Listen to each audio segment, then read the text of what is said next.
Director Vetrimaaran அவர்கள் சொன்ன ஒரு விஷயம் இப்போ சோஷியல் மீடியாவில் நிறைய டாக்ஸாக போய்கிட்டு இருக்கு. நிறைய பேர் நிறைய எக்ஸைட்மெண்ட்டோடு இருக்காங்க.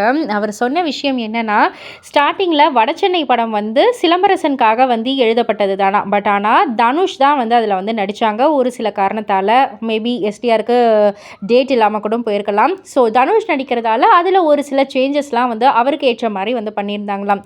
இப்போது எஸ்டிஆர் 49 வந்து வடசென்னையோடைய ஒரிஜினல் கான்செப்டே வந்து கொண்டு வருது. இதில் வந்து சேம் டைம்லைன், சேம் கேரக்டர்ஸ் எல்லாமே இருக்குது. பட் ஆனால் தனுஷ் வந்து இந்த படத்தில் கிடையாது அப்படின்றதையும் தெளிவாக வந்து சொல்லிட்டாங்க.